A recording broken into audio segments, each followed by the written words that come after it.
Hello बच्चों, आज हम लोग गणित मेला कक्षा 3 में सप्ताह 9 अभ्यास 1 को पढ़ेंगे। इसमें पहला क्वेश्चन है कि आकृतियों की परछाई से मिलान कीजिए। ये आकृतियाँ दी गई हैं, ये इनकी परछाइयाँ दी गई हैं, इनसे हमको जो है मिलान करना है।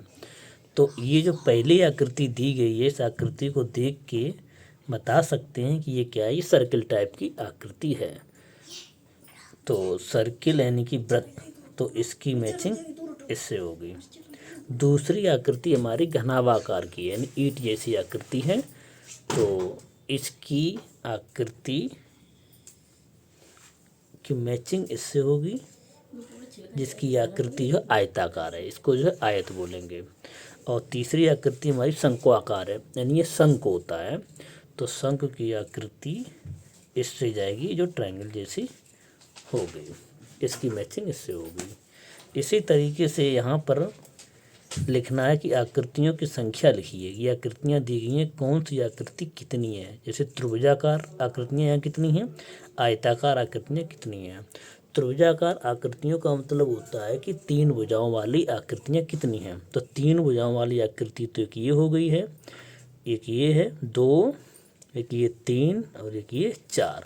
तो 4 आकृतियाँ हमारी यहाँ पर त्रिभुजाकार हैं। और आयताकार आकृतियाँ वो आकृतियाँ होती हैं जिसमें 4 भुजाएं होती हैं, जिसमें भी आमने सामने की भुजाएं बराबर होती हैं, उन्हें आयताकार कहते हैं, आकृतियाँ कहते हैं। तो इसमें एक आकृति ये हो गई है और एक ये हो गई है, यानी 2 आकृतियाँ हमारी आयताकार होंगी। तो यहाँ लिखा जाएगा 2।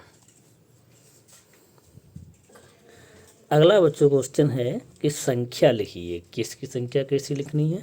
ये तो जो है अल्फ़ाबेट दिए गए हैं, इसी में से हमें क्या करना है देखते हैं। लिखा हुआ है कि सीधी रेखा से बने अक्षरों की संख्या लिखिए। ये जो अक्षर बने हुए हैं, इनमें सीधी रेखा से कौन कौन से अक्षर बने हैं वो इसमें लिखना है। तो सीधी रेखा, ए तो सीधी रेखा का है, ये भी देखो सीधी है, ये भी सीधी है, ये भी सीधी है, तो ये हमारा एक सीधी रेखा से बना अक्षर हो गया।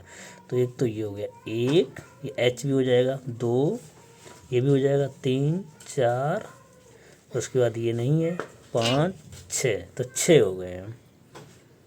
उसके बाद घुमावदार रेखा से बने हुए अक्षरों की संख्या लिखना है, यानी वक्र रेखा से बने हुए अक्षरों की संख्या, यानी घूमा हुआ।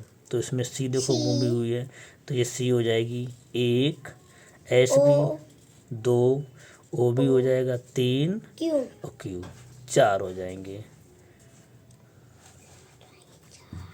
4। तो 4 घुमावदार रेखा से बने हुए अक्षर हो जाएंगे।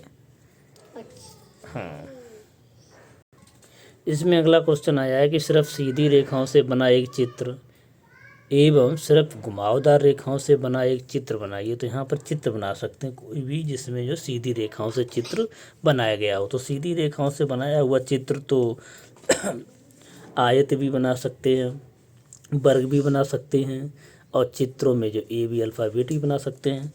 तो कोई भी चित्र बना सकते हैं, तो यहाँ पर जो है आयत बनाते हैं। तो ये सीधी रेखाओं से बनाया हुआ चित्र है, जिस चित्र का नाम हो गया आयत। और घुमावदार रेखा से चित्र जो बना सकते हैं, क्या बना सकते हैं, सर्किल। सर्किल का मतलब वृत्त बना सकते हैं। तो ये जो है इस प्रकार घुमा के हुए बना सकते हैं, तो ये वृत्त बन जाएगा। इसका नाम है आयत और इसका नाम है वृत्त। अब हम लोग पढ़ेंगे अभ्यास 2। अभ्यास 2 में पहला क्वेश्चन है, दिए गए चित्र में वृत्ताकार और आयताकार की संख्या गिनकर लिखना। ये एक चित्र दिया गया है, इस चित्र में देखेंगे कि वृत्ताकार कितने हैं और आयताकार कितने हैं। तो वृत्ताकार का मतलब गोल घूमे हुए कितने होंगे, तो देखते हैं यहाँ पर 1 2 3 4, 4 ये हो गए, 5वां ये हो गया 5, और एक ये 6, और एक ये 7, और एक ये भी 8 हो जाएगा, यानी कि वृत्ताकार हमारे हो जाएंगे 8। आयताकार का मतलब लंबाई चौड़ाई, सामने सामने की लंबाई चौड़ाई बराबर होना चाहिए, वो आयताकार होते हैं। तो आयताकार है, इसमें ये हो गया 2, बस 2 ही आयताकार है और कुछ नहीं है, तो इसे लिखेंगे यहाँ पर 2 आयताकार। उसके बाद अगला क्वेश्चन है, एक ऐसे आकार का चित्र बनाइए जिसके 3 किनारे और 3 कोने। ऐसा कौन सा चित्र है जिसमें 3 ही किनारे होते हैं और 3 ही कोने होते हैं? तो 3 कोने और 3 किनारों का जो चित्र होता है वो हमारा होता है त्रिभुज, जिसको इंग्लिश में कहते हैं ट्रायंगल, जिसमें 3 तो कोने हो गए हैं और 3 ही किनारे हो गए हैं, 1 2 3। तो इस चित्र का नाम होगा त्रिभुज।